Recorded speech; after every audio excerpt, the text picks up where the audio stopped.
Hello students, teachers, parents, history nerds. Hello everybody, and welcome to Nutshelled History, where we lay out the facts, the good, the bad, and the ugly. Today, we are going to continue our United States history series by looking at America in the 21st century. Don't forget that there's a link for a fill-in-the-blanks worksheet in the description. I just ask that you like and subscribe. I apologize for any mispronunciations ahead of time. I do my best. Okay, let's start with the George W. Bush presidency. In the 2000 presidential election, Democrat Al Gore and Republican George W. Bush faced off in a battle that would make even a soap opera writer raise an eyebrow. The results in Florida were so close that Democrats demanded a recount, while Republicans responded with lawsuits to stop it. The Supreme Court ultimately stepped in, put a stop to the recount, and declared Bush the winner. Talk about a dramatic finish. Bush's first domestic focus was the economy and education. In 2002, Congress passed the No Child Left Behind Act, which basically gave schools the equivalent of a homework assignment they couldn't ignore. It penalized schools that didn't meet federal standards and aimed to improve teacher quality. Bush also promised to reform Social Security and Medicare, though the Medicare Act of 2003 didn't quite make Social Security's overhaul the success story he'd hoped for. On the global stage, Bush took a firm stand. He refused to sign the Kyoto Protocol on climate change, so global warming had to keep its party going without the US. Meanwhile, North Korea openly admitted it was working on nuclear weapons and threatened to launch them if provoked. Bush, ever the defender of Taiwan, said the US would not stand for any Chinese aggression. Then came September 11, 2001, when Al-Qaeda terrorists launched a deadly attack. Bush declared a war on terror and, in a plot twist worthy of a thriller, invaded Afghanistan when the Taliban refused to hand over Osama bin Laden. The Taliban was ousted, but bin Laden slipped through the cracks like the ultimate escape artist. At home, the USA Patriot Act expanded law enforcement's powers, and a new Department of Homeland Security was created to coordinate national security, though Americans' confidence in their safety took a major hit. Bush then turned his attention to Iraq, claiming Saddam Hussein had weapons of mass destruction and posed a serious threat. In 2003, the US and British forces toppled Saddam, but the aftermath was anything but tidy. Ethnic violence erupted, and US troops faced major challenges. As Bush's second term continued, his approval rating plummeted, Democrats gained control of Congress, and voters grew increasingly dissatisfied, particularly after the poor response to Hurricane Katrina and the financial crash of 2008. Meanwhile, the rise of digital technology was reshaping the world. From smartphones to tablets, personal computers, and the internet, Americans found new ways to communicate, shop, entertain themselves, and get information, all of which made life easier, though maybe a bit too dependent on Wi-Fi. The Barack Obama presidency. In 2008, Democrat Barack Obama made history as the first black president of the United States. He squared off against Republican John McCain, a seasoned senator from Arizona who had a background as a former fighter pilot and prisoner of war in Vietnam. Meanwhile, Obama, who had served in the Illinois state legislature and U.S. Senate, was more of a community organizer meets senator type. The election had voters flocking to the polls, with many citing the economy as the #1 concern because, things were a bit shaky financially. Obama's first big move was a stimulus package, pumping billions into the economy like a financial defibrillator. He also ended the U.S. military mission in Iraq, shifting focus to the war in Afghanistan. Meanwhile, in 2010, the Arab Spring erupted in Tunisia, sparking protests across the Middle East like an online petition that actually worked.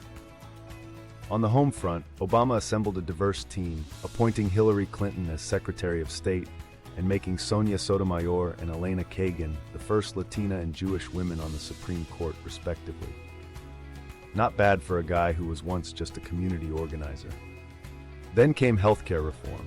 Obama promised to cover the 46 million Americans without health insurance, and in 2010, Congress passed the Affordable Care Act, also known as Obamacare, a move that would set off debates that still echo in political circles today. But not everything went smoothly. By 2009, the economy was still a hot mess, with unemployment peaking at 9.4%. Although things improved by 2010, the recovery was slow, so Obama signed banking regulations to prevent a repeat of the 2008 financial crisis. This didn't sit well with some folks, especially the Tea Party, who thought Obama was giving too much power to the feds and spending too much of their hard-earned cash. In 2010, the Republicans took back the House of Representatives. As Obama prepared for his 2012 re-election bid, the economy was still a concern. His campaign painted opponent Mitt Romney as a bit of an out-of-touch rich guy, helping Obama secure a second term. Obama's second term was a mixed bag. The economy was sluggish, with high unemployment and slow growth. In 2013, the government shut down temporarily after a budget disagreement, because, running a country on a tight budget isn't as easy as it sounds. Meanwhile, the Middle East was in chaos, with ISIS rising in Iraq and Syria's civil war dragging the U.S. into a diplomatic tightrope. Back home, the Black Lives Matter movement gained momentum after the controversial killing of Trayvon Martin by George Zimmerman in Florida. The movement, sparked by incidents of police brutality, became a nationwide discussion on racial justice. Hashtags like Black Lives Matter took off, but not everyone was on board. Some said the movement was unfair to the police, while others claimed the system needed a serious overhaul.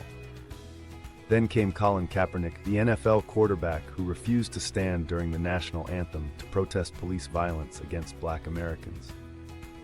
His protest divided the country. Some cheered him on, while others accused him of being unpatriotic.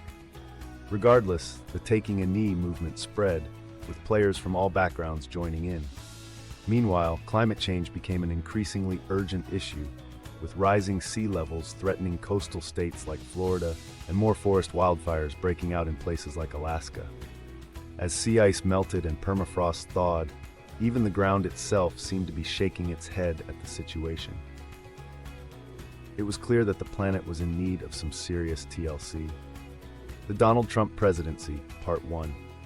In the 2016 presidential election, Republican Donald Trump took on Democrat Hillary Clinton in what could only be described as one of the most dramatic political showdowns in history.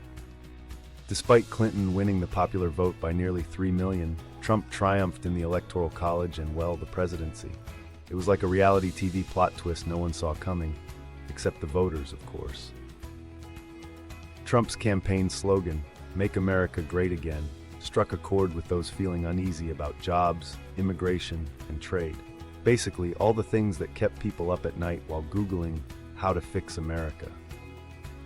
Once in office, Trump went straight for the immigration playbook, issuing executive orders to ramp up detention, separate families at the border, and put up a giant wall between the U.S. and Mexico, because apparently Mexico wasn't already far enough away. He also took aim at the Affordable Care Act, signing an executive order to delay parts of it. Meanwhile, in a legal power play, he appointed conservative judges to fill numerous vacancies, including the Supreme Court, with Neil Gorsuch, Brett Kavanaugh, and Amy Coney Barrett becoming the new cool kids on the highest bench. Internationally, Trump focused on America First, which seemed to include renegotiating trade deals, imposing tariffs on China, and pulling out of international agreements like the Iran nuclear deal. Basically, it was like a you're-on-your-own policy for everyone else. Meanwhile, North Korea kept testing nukes, just in case anyone forgot it was still there. Trump's use of Twitter became his superpower, sparking controversy with every tweet.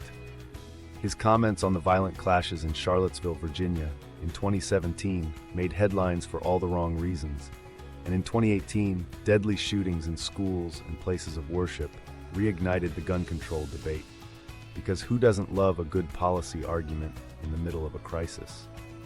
On top of all this, Trump's campaign was investigated for potential collusion with Russia during the 2016 election, leading to more drama than a season finale. Robert Mueller, who led the investigation, didn't quite clear the president, but also didn't fully accuse him of anything either, leaving Trump to declare himself exonerated anyway. Then came the Ukraine scandal, with a whistleblower revealing a shady phone call. This led to impeachment, though the Republican-controlled Senate was like, "Nah, we're good," and Trump was cleared of charges. an outcome that was both anticlimactic and dramatic in equal measure. Then came 2020, and plot twist, a deadly virus emerged in China. COVID-19 spread like wildfire, and Trump's handling of the situation was, shall we say, a bit unconventional. He suspended travel from China and Europe, but didn't declare a national emergency until March, by which point the virus was already everywhere. Hospitals were out of masks, the stock market took a nosedive, and Americans were scrambling for toilet paper like it was the latest iPhone. The pandemic didn't do Trump's re-election campaign any favors. Health experts advised wearing masks, social distancing, and staying home, while Trump didn't exactly get on board with all that. Instead, he fought with Democratic governors and mayors over how best to handle it, while assuring everyone the virus would be gone soon. Meanwhile, states took matters into their own hands, and the stock market did a little roller coaster ride. The pandemic also saw a surge in protests, thanks to the killing of George Floyd by police in Minneapolis. The outrage was palpable, and the Black Lives Matter movement once again became a force to be reckoned with, especially after Floyd's death sparked protests across the country. Some of those protests, unfortunately, turned violent, especially after Trump sent in federal agents to Portland, Oregon, which only seemed to escalate the situation. Then came the 2020 election, which felt like the most important one since, well, the last one. Joe Biden emerged as the Democratic nominee and picked Kamala Harris as his VP, breaking barriers as the first woman of color to hold the position. Meanwhile, Trump, ever the rally lover, held massive in-person events. Ironically, he contracted COVID-19 himself and was briefly hospitalized because 2020 wasn't weird enough already. I mean, there were murder hornets in 2020. Murder hornets. Thanks to the pandemic, many Americans voted by mail, especially Democrats, who were all about that early vote life. By the morning of November 4th, Trump declared victory, only to find out days later that Biden had won not only the Electoral College, but also the popular vote by a solid 7 million votes. Trump, still convinced he'd won, cried foul over electoral fraud, filing lawsuits left and right, though the courts were like, nice try, but no. Trump became the first sitting president to refuse to concede an election after clearly losing, which was a historic move in its own right. And so, Biden promised to heal the country's deep divides, though given the state of things, that was going to take more than a nice speech. But hey, at least we'd all be watching a new political show, right? Americans looked to the future. Technological advances changed the way people worked, and where they worked, faster than you could say fiber optic cables. Thanks to these new tools, businesses could suddenly operate on a global scale, which led to globalization, the trendy buzzword that made everyone sound like they were part of a worldwide network of highly efficient international robots. Multinational corporations could now have their financial headquarters in one country, their factories in another, and source raw materials from everywhere. Basically, they were like the Avengers of business, global, powerful, and a bit mysterious in how they did it all. Some economists, who probably wear glasses and speak in slow, thoughtful tones, say that the US has transformed into a service economy.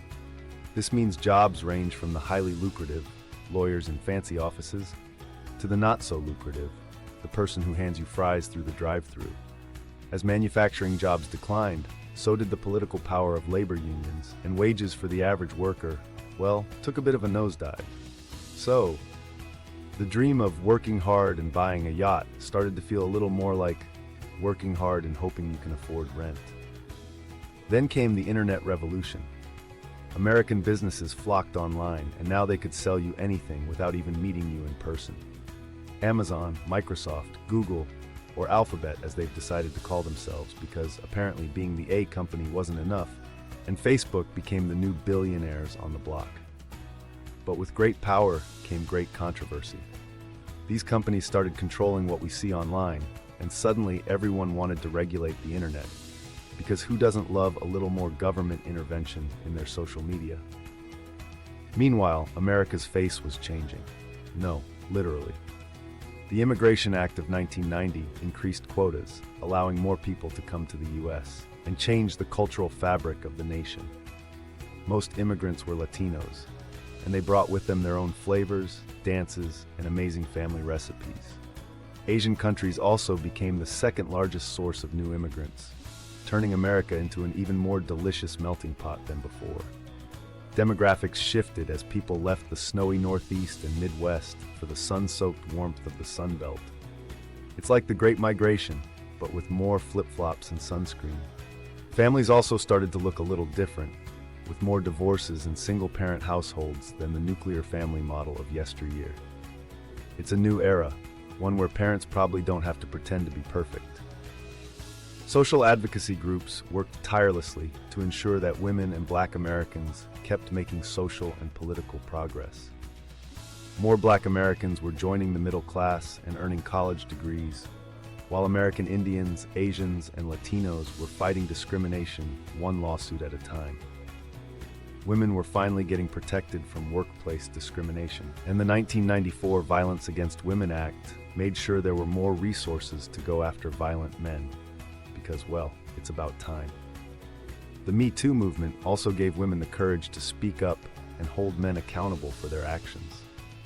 Meanwhile, the LGBTQ community had a few wins of their own. The military stopped caring about who you love, and same-sex marriage was legalized, because love is love, after all. But as the baby boomers reached retirement age, some folks started to wonder, who's going to pay for all the Social Security checks? President Bush thought privatizing Social Security was the way to go, letting younger workers invest in their own retirement funds. But predictably, the proposal was defeated. Because, money is complicated, and apparently no one wants to trust anyone with their 401k these days. And then there was climate change, a thing that, for some reason, people still debate, even though we're all getting warmer and the ice caps are melting faster than the plot of a disaster movie. Fossil fuels, they're burning up the earth. That means more hurricanes, wildfires, droughts, and floods, not to mention rising sea levels, which are threatening coastal cities. Scientists are pretty adamant that we need to stop using so much fossil fuel if we want to avoid a literal hot mess of a planet. But wait, the plot thickens. In 2019, a mysterious virus from China named COVID-19 spread like wildfire, and suddenly the world was on pause. Hundreds of thousands of people died, and governments locked everything down faster than you can say pandemic. Schools, businesses, and even places of worship shut down.